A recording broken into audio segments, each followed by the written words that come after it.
Hello friend, 10 वर्षों से offline में आपके विश्वसनीय संस्थान स्टूडेंट क्लासेस प्रयागराज के डिजिटल प्लेटफॉर्म में आपका हार्दिक स्वागत है।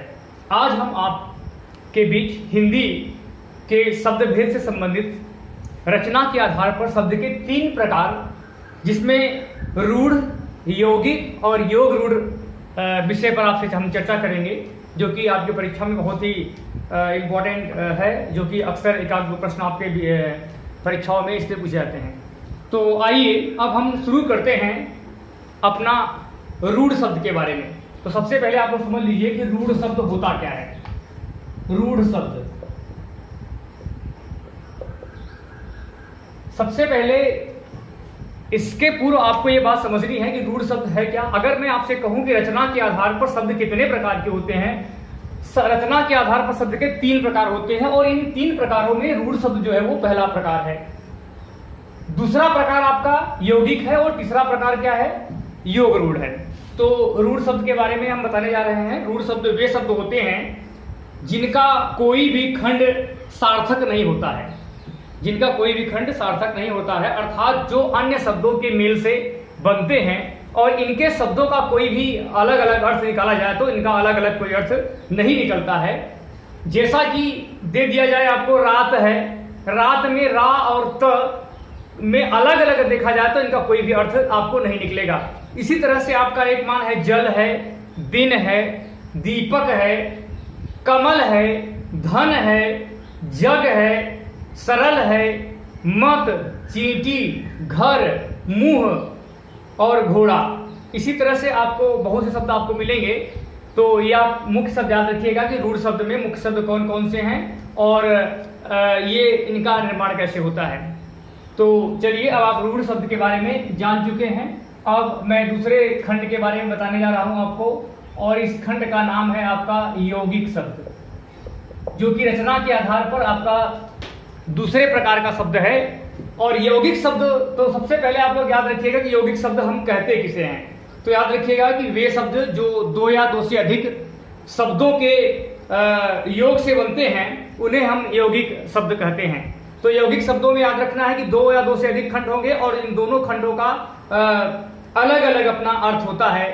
तो याद रखिएगा कि जैसे हमने आपको दिया विज्ञान, तो विज्ञान में बी और ज्ञान का मिलकर बना हुआ है। विज्ञान को वी और ज्ञान से मिलकर बना है, जहां पर वी का अर्थ होता है विशेष प्रकार का और ज्ञान तो आप सभी लोग परिचित हैं। इसी तरह से राजपुत्र में, राज में हो जाएगा आपका राजा का पुत्र होता है। तो राज का मतलब यहाँ राजा से है और पुत्र का अर्थ पुत्र से जानते ही हैं, राज और पुत्र, तो राजपुत्र हो गया। इसी तरह से आपका शब्द हो गया पाठशाला। पाठ माने पढ़ने की और शाला माने जो जगह जहां पर लोग पढ़ाई लिखाई करते हैं। तो पाठ और शाला नामक 2 खंडों से मिलकर बना है और इन दोनों खंडों में पाठ और शाला दोनों का अपना अलग अलग अर्थ होता है।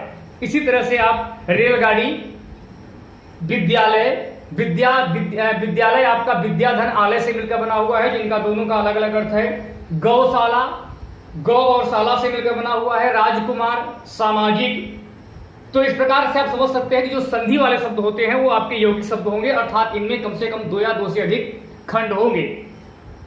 तो चलिए अब मैं बढ़ता हूं आपके तीसरे प्रकार, और ये तीसरा प्रकार आपका जो है वो है योग रूढ़ से संबंधित है। तो योग रूढ़ शब्द रचना की दृष्टि से अगर देखा जाए तो योग रूढ़ शब्द जो है वो ये तीसरा प्रकार है शब्द का रचना की दृष्टि से। तो याद रखिएगा कि योग रूढ़ शब्द वे शब्द होते हैं जो यौगिक तो होते हैं। योग रूढ़ शब्द योग धन रूढ़ से मिलकर बना हुआ है, अर्थात वे शब्द जो यौगिक तो होते हैं परंतु जिनका अर्थ रूढ़ का मतलब यहाँ एक विशेष अर्थ से होता है, उसे हम योग रूढ़ शब्द कहते हैं। अर्थात ये सामान्य अर्थ को न प्रकट करके बल्कि कोई विशेष अर्थ प्रकट करते हैं। अर्थात याद रखिएगा कि इनके तो खंड तो होंगे, दोनों खंडों का अलग अलग अर्थ न होकर के दोनों को मिला करके एक विशेष अर्थ देता है। जैसा कि अभी आप लोग आगे जब बहुब्रीहि समास के बारे में पढ़ेंगे तो आपको बहुब्रीहि समास के बारे में बताया जाएगा, वह समास। तो याद रखिएगा योगा रूढ़ शब्द जो होता है वो बहुब्रीहि समास से ही बने हुए शब्द होते हैं। जैसे मैंने आपसे कहा कि लंबोदर, अब आप देखेंगे कि लंबोदर लंबा धन उदर नामक 2 शब्दों से मिलकर बना हुआ है। तो देखिए, पहला तो ये योग हो गया, योग रूढ़ शब्द हो गया। क्यों हुआ? क्योंकि लंबा और उदर, लंबोदर कहने मात्र से हमारा ध्यान किधर जाता है? भगवान गणेश जी की तरफ जाता है। तो याद रखिएगा कि लंबोदर ये शब्द जो है वो योग रूढ़ शब्द है। दूसरा मैं बताने जा रहा हूं आपको, देख लीजिए, चंद्रशेखर।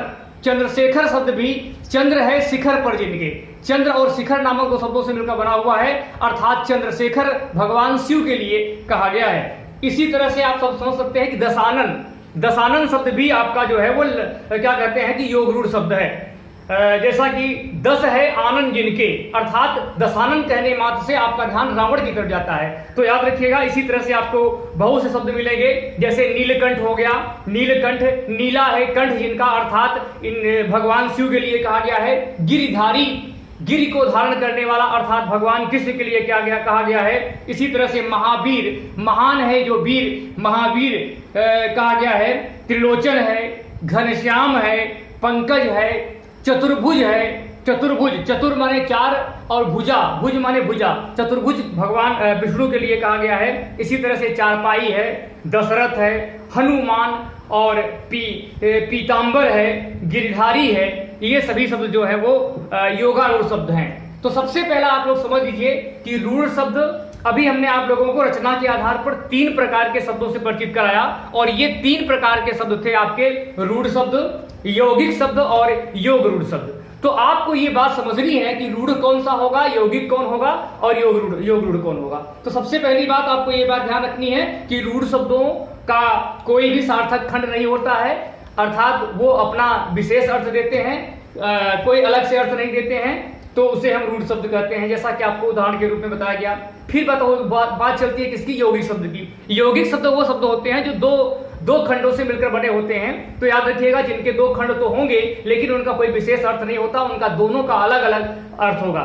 लेकिन अब मैं बात करता हूं योग रूढ़ की, तो तीनों में आप समझ लीजिए अंतर कैसे आप पहचानेंगे। योग रूढ़ शब्द वे शब्द होते हैं जो कि योग मतलब जो यौगिक तो होते ही हैं लेकिन उनका एक विशेष अर्थ होता है। तो पहली पहचान है कि रूढ़ शब्द होते हैं जिनका अर्थ नहीं निकलता है, यौगिक शब्द होते हैं जो संधि विच्छेद से संबंधित होते हैं, और जो योग रूढ़ शब्द होते हैं वो बहुब्रीहि समास से संबंधित आपके प्रश्न होते हैं। तो चलिए, इस क्लास से संबंधित हम आपके सामने कुछ प्रश्न लेके आए हैं, और जिनको इस प्रश्न से संबंधित आपको आता होगा वो कमेंट बॉक्स में प्रश्नों का जवाब एक के बाद आप एक देते जाइएगा।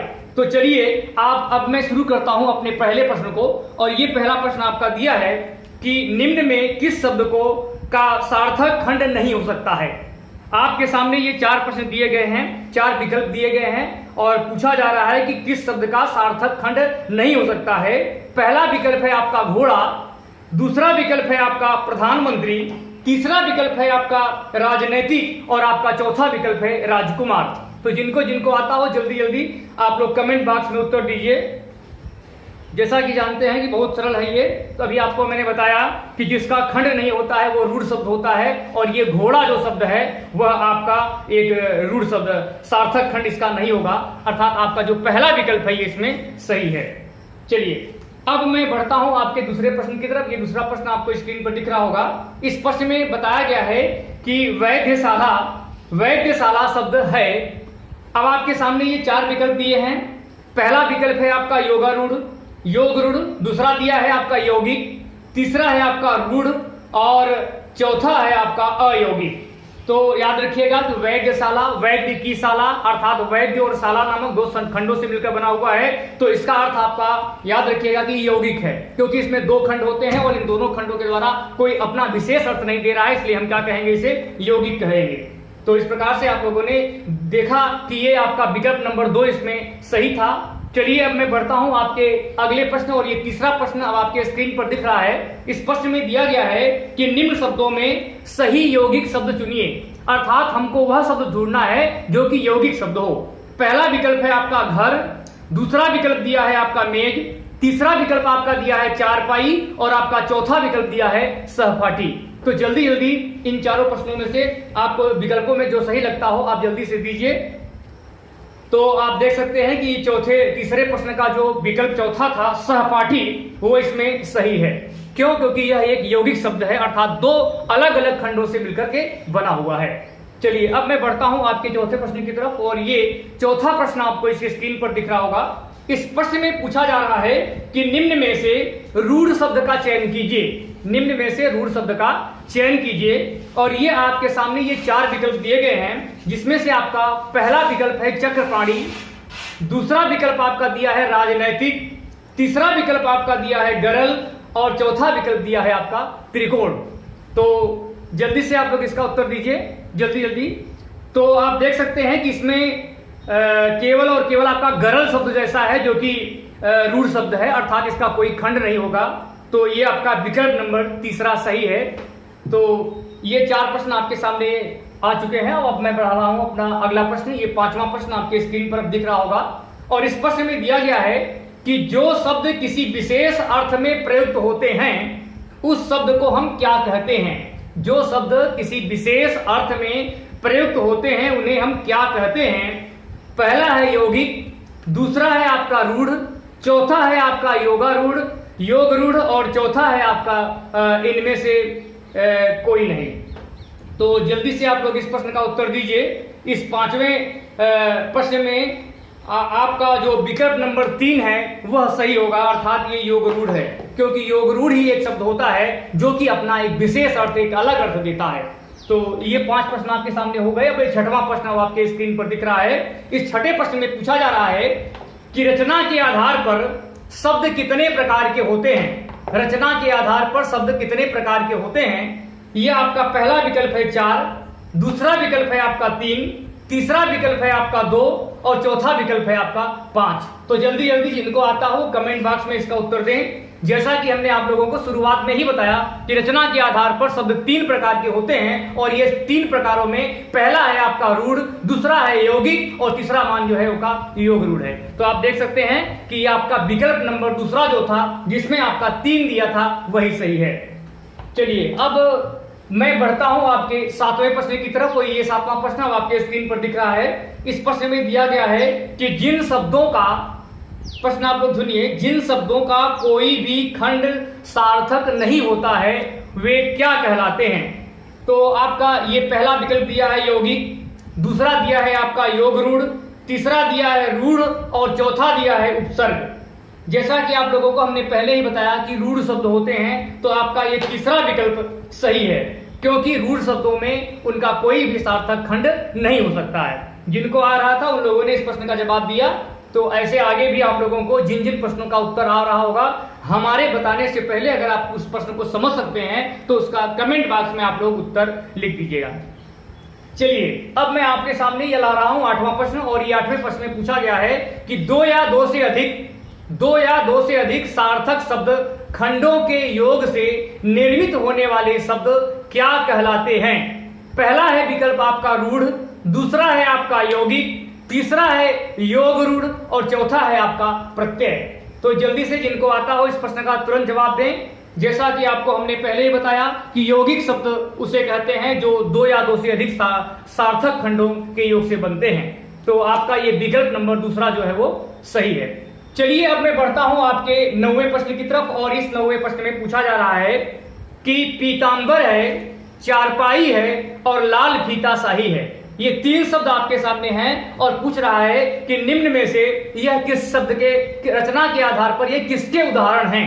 तो आपका पहला विकल्प दिया है रूढ़, दूसरा है आपका यौगिक, तीसरा है आपका योग रूढ़, और चौथे विकल्प में आपका दिया है उपसर्ग। तो आप देख सकते हैं कि पीतांबर, अगर आपको तीनों शब्द नहीं समझ में आ रहे हैं तो कोई भी अगर एक शब्द आपको समझ में आ गया तो इस प्रश्न का उत्तर आप दे सकते हैं, क्योंकि सभी जो है वो एक ही प्रकार के उदाहरण हैं। तो आप देख सकते हैं कि पीतांबर अर्थात पीला है, अंबर जिसका अर्थात भगवान कृष्ण के लिए कहा गया है, और ये आपका योग रूढ़ शब्द है। चलिए 9 प्रश्नों तक का आप लोग लगा चुके हैं। चलिए अब मैं बढ़ता हूं आपके 10वें प्रश्न की तरफ, और ये 10वां प्रश्न आपके स्क्रीन पर दिख रहा है, और इस प्रश्न में दिया गया है कि रूढ़ शब्दों को अन्य किस नाम से जाना जाता है। रूढ़ शब्दों को अन्य किस नाम से जाना जाता है। पहला विकल्प है अमूल शब्द, दूसरा है मूल शब्द, तीसरा है आपका अयोग रूढ़, और चौथा है आपका जड़ शब्द। तो आप देख सकते हैं कि ये आपके लिए नया प्रश्न होगा। तो रूढ़ शब्दों को मूल शब्द भी कहते हैं, याद रखिएगा। रूढ़ शब्द को क्या कहते हैं? मूल शब्द कहते हैं, जैसा कि आपके विकल्प नंबर 2 में ये दिया गया है।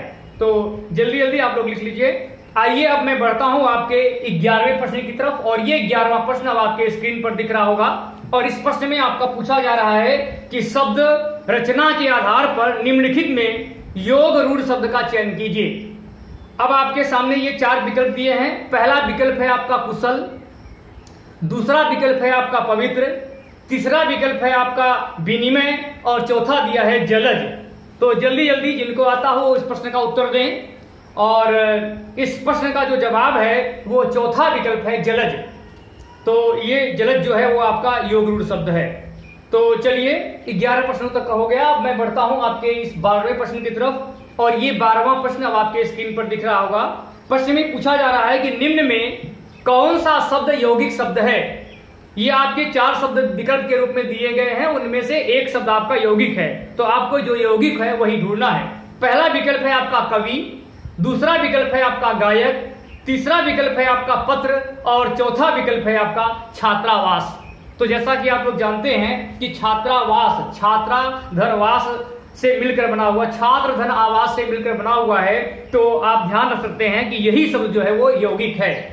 चलिए अब मैं बढ़ता हूं आपके 13वें प्रश्न की तरफ, और ये 13वां प्रश्न अब आपके स्क्रीन पर दिख रहा है। इस प्रश्न में पूछा जा रहा है कि निम्न में योग रूढ़ शब्द कौन सा है? ये आपके सामने 4 विकल्प हैं। पहला विकल्प है आपका दिया है नीला, दूसरा विकल्प दिया है आपका धैर्यवान, तीसरा विकल्प दिया है आपका पीतांबर, और ये आपका चौथा विकल्प है आंख। तो इस प्रकार से आप देख सकते हैं कि योग रूढ़ शब्द के बारे में पूछा गया था। तो आप देख सकते हैं कि इसमें पीतांबर जो शब्द है वह आपका योग रूढ़ शब्द है, और ये तीसरा वाला आपका विकल्प सही है। तो इस प्रकार से आप लोगों ने 13 प्रश्नों तक का आप लोगों ने हल कर लिया। तो याद रखिएगा कि ये जो आपको बताया जा रहा है ये बहुत ही छोटे टॉपिक में था, और इसमें आप लोगों को बताया गया कि रूढ़, यौगिक और इनसे संबंधित जानकारी आपको दी गई। तो याद रखिएगा कि ये आपके लिए बहुत ही इंपॉर्टेंट है, आगामी आने वाली परीक्षाओं में आपके लिए बहुत ही सही रहेगा। तो चलिए अब मैं बढ़ता हूं आपके 14वें प्रश्न की तरफ, और ये 14वां प्रश्न अब आपके स्क्रीन पर दिख रहा है।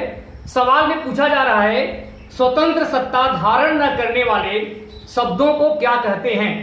स्वतंत्र सत्ता धारण न करने वाले शब्द को क्या कहते हैं? पहला शब्द है आपका रूढ़, दूसरा शब्द है आपका योग रूढ़, तीसरा दिया है आपका यौगिक, और चौथा है इनमें से कोई नहीं। तो आप ध्यान रख सकते हैं कि स्वतंत्र सत्ता धारण न करने वाले शब्द को हम यौगिक शब्द कहते हैं। अब आपके सामने ये 15वां प्रश्न दिया जा रहा है, और इस 15वें प्रश्न में पूछा जा रहा है कि निम्नलिखित में कौन सा शब्द यौगिक शब्द है? निम्न में कौन सा शब्द यौगिक शब्द है? आपके सामने ये 4 विकल्प हैं। पहला विकल्प है आपका लेखक, दूसरा विकल्प दिया है आपका विद्यालय, तीसरा दिया है आपका पुस्तक, और चौथा दिया है आपका योगी। तो जल्दी जल्दी जिनको आ रहा हो इस प्रश्न का जवाब दें। यौगिक शब्द जो है वो विद्यालय है, जैसा कि आपको इस विकल्प नंबर 2 में आपको दिख रहा है। चलिए आगे मैं बढ़ता हूं, और 16वां प्रश्न अब आपके सामने दिख रहा है। इस प्रश्न में पूछा जा रहा है कि योग रूढ़ शब्द कौन से हैं? तो ये 4 विकल्प आपके सामने हैं। पहला विकल्प है नाक, दूसरा विकल्प दिया है आपका पीला, तीसरा दिया है आपका घुड़सवार, और आपका चौथा विकल्प दिया है लंबोदर। तो जैसा कि आप लोग जानते हैं कि लंबोदर शब्द जो है वो योग रूढ़ शब्द है। क्यों? क्योंकि लंबा धन उधर से मिलकर बना हुआ है। इसका एक विशेष अर्थ अर्थात भगवान गणेश के लिए इसका प्रयोग होता है। तो चलिए अब मैं बढ़ता हूं आपके 17वें प्रश्न की तरफ, और ये 17वां प्रश्न अब आपके स्क्रीन पर दिख रहा है। इस प्रश्न में पूछा जा रहा है कि निम्न में यौगिक शब्द कौन सा है? पहला विकल्प आपका है पाठशाला, दूसरा विकल्प है आपका जलज, तीसरा दिया है आपका दिन, और आपका चौथा विकल्प दिया है पंकज। तो जल्दी से आप लोग इस प्रश्न का जवाब दीजिए। जैसा कि आप लोग समझ चुके होंगे कि ये पाठशाला शब्द है, जो कि आपका यौगिक शब्द है। पाठ धनशाला नामक 2 खंडों से मिलकर बना हुआ है, इसलिए ये आपका विकल्प नंबर पहला आपका ये सही हो गया। चलिए अब मैं बढ़ता हूं आपके इस 18वें प्रश्न की तरफ, और इस 18वें प्रश्न में दिया गया है कि शब्द रचना के आधार पर रूढ़ शब्द कौन से हैं? पहला शब्द आपका है मलयज, दूसरा विकल्प है आपका पंकज, तीसरा दिया है आपका जलज, और आपका चौथा शब्द है वैभव। तो आप देख सकते हैं कि आपका जो जलद शब्द है वह आपका रूढ़ शब्द है, अर्थात इसका कोई खंड नहीं होगा और इन खंडों में कोई भी अलग अलग अर्थ नहीं होंगे। चलिए अब मैं बढ़ता हूं आपके 19वें प्रश्न की तरफ, और ये 19वां प्रश्न अब आपके सामने दिख रहा है। प्रश्न में पूछा जा रहा है कि निम्न में योग रूढ़ शब्द है। पहला विकल्प है आपका विशालकाय, दूसरा दिया है आपका पुष्प, तीसरा दिया है आपका कुमुदनी और चौथा दिया है आपका पंकज। तो जल्दी जल्दी जिनको आ रहा है इस प्रश्न का जवाब दें। जैसा कि आपको इससे संबंधित प्रश्न बताया चुके हैं, तो याद रखिएगा कि जो पंकज शब्द है वह योग रूढ़ शब्द है। पंकज जिसको कि हम कमल के लिए इसका प्रयोग करते हैं, कमल के फूल के लिए, तो याद रखिएगा तो ये शब्द आपका योग रूढ़ है। चलिए अब आपके सामने ये अंतिम प्रश्न, ये 20वां प्रश्न आपके सामने आ रहा है और इस प्रश्न में पूछा जा रहा है कि निम्न में योग रूढ़ शब्द है। 4 विकल्प दिए हैं। पहला दिया है आपका उपचार, दूसरा दिया है आपका पाठशाला, तीसरा दिया है आपका दिन और चौथा दिया है आपका चक्रपाणी। तो जल्दी से आप लोग इस प्रश्न का जवाब दीजिए। जैसा कि आप लोग जानते हैं कि इस प्रश्न में चक्रपाणी जो शब्द है वह आपका योग रूढ़ शब्द है, अर्थात चक्र धनपाणी से मिलकर बना हुआ है, अर्थात इसका प्रयोग जो है भगवान कृष्ण के लिए किया गया है। चक्रपाणी का मतलब होता है चक्र को धारण करने वाला। तो आज हमने आप लोगों को रचना के आधार पर रूढ़ शब्द, यौगिक और योग रूढ़ शब्दों के बारे में और उनसे संबंधित करीब 20 प्रश्नों को आपके सामने हम लेके आया हूं। तो इस प्रकार आप लोग इसको हल कर लीजिएगा। और आज के लिए बस मैं इतना ही आज पढ़ाऊंगा। आगे इस टॉपिक, जो हमने आज टॉपिक पढ़ा है, इस टॉपिक से संबंधित अगर प्रैक्टिस करने के लिए आप हमारी वेबसाइट में जाकर के देख सकते हैं, जिसका लिंक आपको डिस्क्रिप्शन बॉक्स, जो हमने वीडियो पढ़ाया उसी के नीचे आपको डिस्क्रिप्शन बॉक्स है। डिस्क्रिप्शन बॉक्स में आपको इससे संबंधित जो पढ़ाया गया वो संबंधित मिल जाएगा, क्वेश्चन मिल जाएगा। तो आज के लिए बस यहीं तक, धन्यवाद।